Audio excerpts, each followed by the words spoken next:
Left curve. This essay was written by Arthur Hayes on April 30, 2024. Any views expressed in the below are the personal views of the author and should not form the basis for making investment decisions, nor be construed as a recommendation or advice to engage in investment transactions. Thanks, Temple Wallet, for making audio. Download Temple Wallet extension by the link in description and receive monthly airdrops in T-Key tokens. We interrupt regular bull market programming for this important message. You're fucking up. How, you ask? Some of you think you are masters of the universe right now because you bought Solana sub $10 and sold it at $200. Others did the smart thing and sold fiat for crypto during the 2021 to 2023 bear market, but lightened up as prices surged in the first quarter of this year. If you sold shitcoins for Bitcoin, you get a pass. Bitcoin is the hardest money ever created. If you sold shitcoins for fiat that you don't immediately need for living expenses, you are fucking up. Fiat will continue to be printed ad infinitum until the system resets. Bull markets don't come often. It is a travesty when you make the right call but do not maximize your profit potential. Too many of us try to exist in the center of the bell curve and reason with the bull market. The true crypto legends and degens left curve it. They just buy, hodl, and buy some more as long as the bull market is pumping. I sometimes catch myself thinking like a beta cuck loser, and when I do, I must remind myself of the overarching macro theme that the entire retail and institutional investing world is starting to believe. That is, all the major economic blocs, US, China, European Union, EU, and Japan, are debasing their currencies to deleverage their government's balance sheet. Now that TradFi has a direct way to profit off of this narrative via US and soon-to-be UK and Hong Kong spot Bitcoin ETFs, they are pushing their clients to preserve the energy purchasing power of their wealth using these crypto derivative products. I want to quickly step through the fundamental reason why crypto is rallying aggressively against fiat. Of course, there will come a time when this narrative loses its potency, but that time is not now. At this moment, I will resist the urge to take chips off the table. I will encourage myself to add more to the winners. I will exist purely in the left curve. As we exit the window of weakness that I forecasted would occur due to April 15th US tax payments and the Bitcoin halving, I want to remind readers why the bull market will continue and prices will get sillier on the upside. Rarely in markets do the things that got you here, Bitcoin from zero in 2009 to $70,000 in 2024, get you there, Bitcoin to $1,000. However, the macro setup that created the fiat liquidity surge that powered Bitcoin's ascent will only get more pronounced as the sovereign debt bubble begins to burst. Nominal Gross Domestic Product, GDP. What is the purpose of a government? The government provides common goods like roads, education, healthcare, social order, etc. Obviously, that's an aspirational wish list for many governments who instead provide death and despair. But I digress. In return for these services, we, the citizenry, pay taxes. A government with a balanced budget provides as many services as possible for a given amount of tax receipts. However, sometimes there are situations where the government borrows money to do something it believes will have a long-term positive value without raising taxes. For example, a hydroelectric dam that is expensive to construct. Instead of raising taxes, the government issues bonds to pay for the dam. The hope is that the economic return of the dam meets or exceeds the bond's yield. The government entices citizens to invest in the future by paying a yield close to the economic growth the dam will create. If in 10 years, the dam will grow the economy by 10%, then government bond yields should be at least 10% to entice investors. If the government pays less than 10%, it profits at the expense of the public. If the government pays more than 10%, the public profits at the government's expense. Let's zoom out a bit and talk about the economy at a macro level. The economic growth rate for a particular nation-state is its nominal GDP, which consists of inflation and real growth. If the government wants to run budget deficits to supercharge nominal GDP growth, it is natural and logical that investors should receive a yield equal to the nominal GDP growth rate. While it is natural for investors to expect to receive a yield equal to nominal GDP growth, politicians would rather pay less than that. If politicians can create a situation where government debt yields less than the nominal GDP growth rate, politicians can spend money faster than Sam Bankman-Fried at an effective altruism charity event. The best part is that taxes do not need to be raised to pay for this spending. How does a politician create such a utopia? They financially repress savers with the help of the TradFi banking system. The easiest way to ensure government bond yields are less than nominal GDP growth is to instruct the central bank to print money, buy government bonds, and artificially reduce government bond yields. Then, the banks are instructed that government bonds are the only suitable investments for the public. In that way, the public's savings are surreptitiously funneled into low-yielding government debt. The problem with artificially lowering government bond yields is that it promotes malinvestment. The first projects are usually worthy.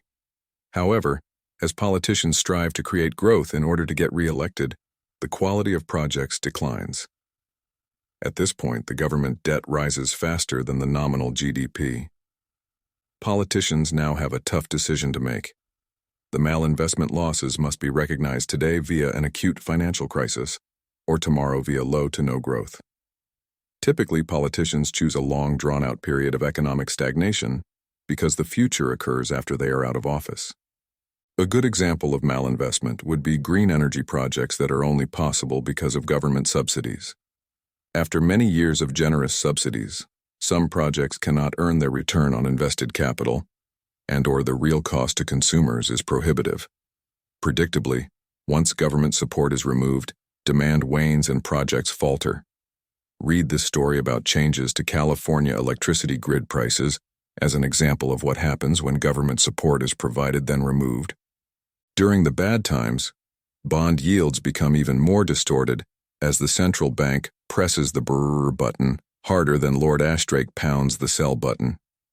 Government bond yields are kept below the nominal GDP growth rate so that the government's debt load is inflated away. Identification. The crucial task for investors is to understand when government bonds are a good investment or not. The simplest way to do that is to look at the nominal YoY GDP growth rate compared to a 10-year government bonds yield. The 10-year bond yield is supposed to be a market signal that informs us about the future expectation for nominal growth. Real yield, Chang, 10-year government bond.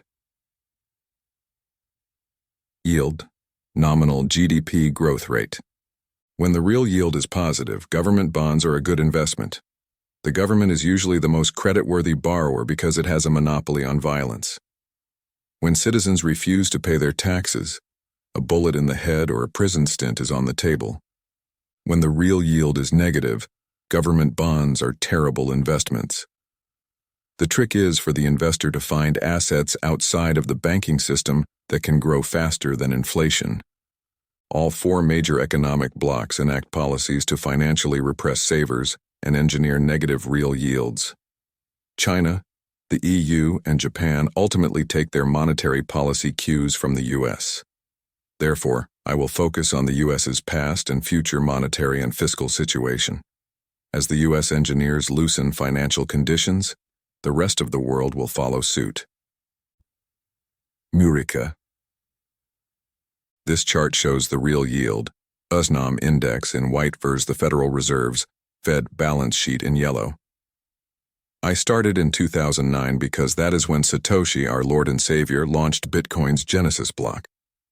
As you can see, after the 2008 global financial crisis deflationary shock, the real yield swung from positive to negative. It went positive again, briefly, due to the deflationary shock of COVID. The boomers decided to lock everyone up so they didn't die of the flu, and the economy cratered as a result. A deflationary shock is when real yields spike because economic activity declines sharply. Apart from 2009 and 2020, government bonds have been terrible investments versus stocks, real estate, crypto, etc. Bond investors only did well by juicing their trades with insane amounts of leverage. That is the essence of risk parity for readers who are hedge fund muppets. This unnatural state of the world could only happen because the Fed grew its balance sheet by purchasing government bonds with printed money, a process called quantitative easing, QE. The escape valve for this period of negative real yields was, and is, Bitcoin, yellow. Bitcoin is rising in a non-linear fashion on a log chart. Bitcoin's rise is purely a function of an asset, with a finite quantity being priced in depreciating fiat dollars. That explains the past, but markets are forward-looking. Why should you left curve your crypto investments and feel confident that this bull market is only getting started? Free shit. Everyone wants to get something for nothing. Obviously, the universe never offers such a bargain, but that doesn't stop politicians from promising goodies without raising the tax rates to pay for them. Support for any politician, be it at the ballot box in a democracy or implied support in a more autocratic system, stems from the ability of a politician to create economic growth. When the easy and obvious growth-supporting policies have been enacted, politicians reach for the printing press to funnel money to their preferred constituency at the expense of the entire populace. Politicians can offer their supporters free shit as long as the government borrows at a negative real yield. Therefore, the more partisan and polarized the nation-state, the more incentive the ruling party has to enhance their re-election odds by spending money they don't have.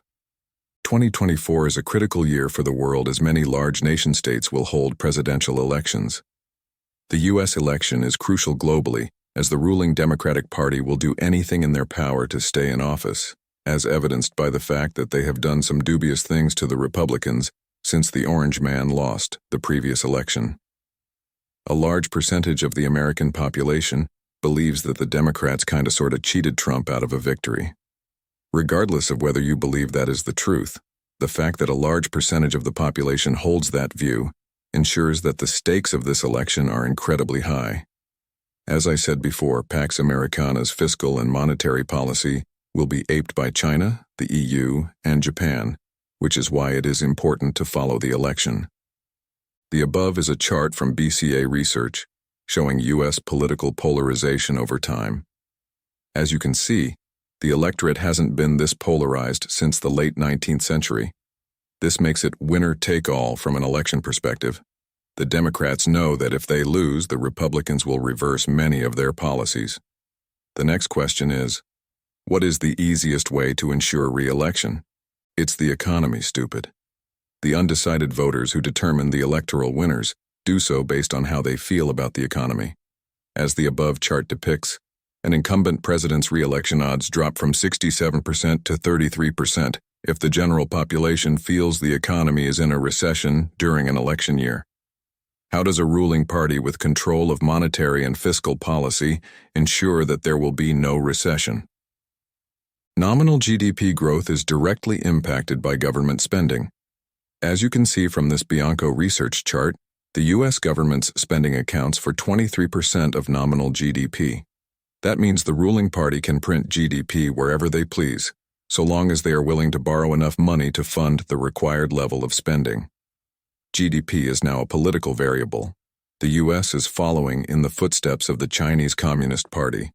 In China, the Politburo determines the GDP growth rate every year. The banking system then creates enough credit to power the desired level of economic activity. For many Western-trained economists, the strength of the U.S. economy is perplexing because many of the leading economic variables they monitor point to an impending recession.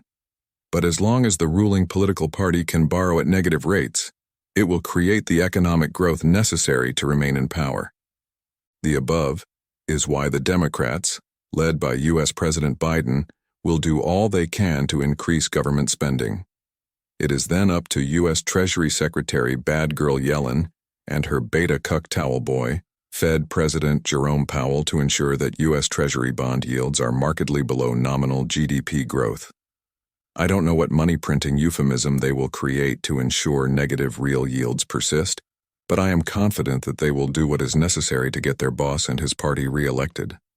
However, the Orange Man might take the prize. In this scenario, what would happen to government spending? Nothing. The above chart estimates the deficit under a Biden or Trump presidency from 2024 onwards. As you can see, Trump is forecasted to spend even more than Slow Joe. Trump is campaigning on another round of tax cuts, which would further inflate the deficit. Whichever senile geriatric clown is the chosen one, rest assured government spending will not decline. The Congressional Budget Office, CBO, forecasts government deficits based on the current and assumed future political environment. Massive deficits are forecast for as far as the eye can see. At a fundamental level, if politicians can create 6% growth by borrowing at 4%, why would they ever stop spending?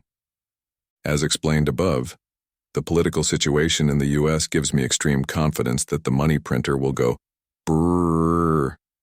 If you thought it was absurd what the U.S. monetary and political elite did to solve the 2008 GFC and COVID, you ain't seen nothing yet. The wars on the Pax Americana periphery continue to chug along primarily in the Ukraine, Russia, and Israel, Iran theaters. As expected, the warmongers from both political parties are content to continue funding their proxies with borrowed billions of cash money. The cost will only increase as the conflicts escalate, and more countries are drawn into the melee. Chop, chop, chop. As we enter the northern hemispheric summer and decision-makers enjoy a respite from reality, crypto volatility will decline. This is the perfect time to take advantage of the recent crypto dip to slowly add to positions. I have my shopping list of shitcoins that got pummeled over the last week. I will talk about them in upcoming essays. There will also be many token launches that won't pop as much as they would have had the launch occurred in the first quarter. This gives those who are not pre-sale investors a great entry point. Whatever the flavor of crypto risk excites you, the next few months will present a golden opportunity to add to positions. Calling all degens to the left curve. Your hunch that money printing will accelerate as politicians spend money on handouts and wars is correct. Do not underestimate the desire to remain in office of the incumbent elites. If real rates become positive, then reassess your crypto conviction. But until that time, let your winners run, you glorious degenerate piece of shit.